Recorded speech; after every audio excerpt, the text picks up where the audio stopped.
Welcome to my channel. ఈరోజు ఎంతో టేస్టీగా ఉండే పొంగలి ఎలా చేసేయాలో చూసేద్దాము.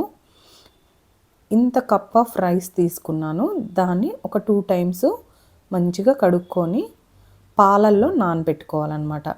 నేను ఫ్రంట్ కెమెరాలో షూట్ చేసే కాబట్టి మీకు లెఫ్ట్ హ్యాండ్లా కనిపిస్తుంది. ఫ్రంట్ కెమెరాలో ఆపోజిట్ డైరెక్షన్లో కనిపిస్తుంది. ఓకే, ఇవి బాగా 2 టైమ్స్ కడుక్కొని మంచిగా 1 లీటర్ పాలల్లో నానబెట్టేసుకున్నాను. దీనికి కాగబెట్టిన పాలైనా పర్వాలేదు, పచ్చి పాలైనా పర్వాలేదు.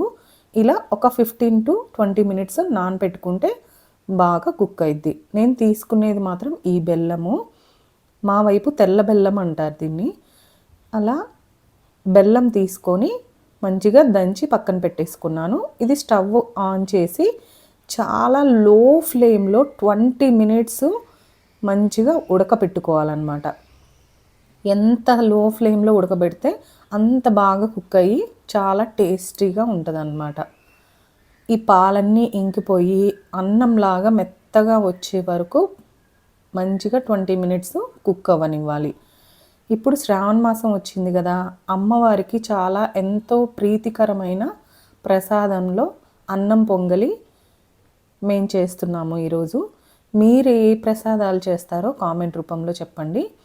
ఇలా మంచిగా కుక్ అవుతుంది.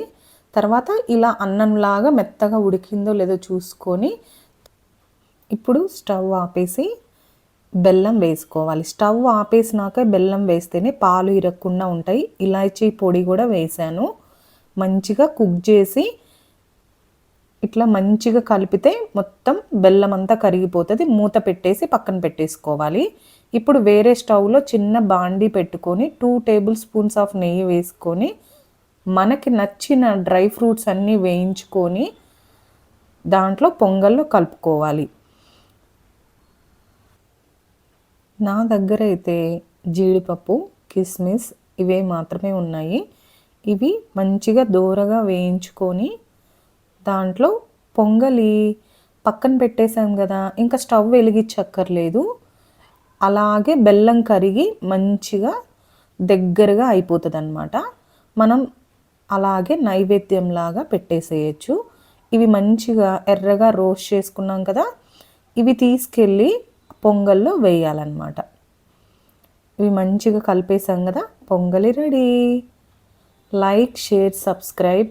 ఇంకా మీరు ఫర్దర్గా ఇంకేం వీడియోలు చూడాలనుకుంటున్నారో కామెంట్ రూపంలో చెప్పండి.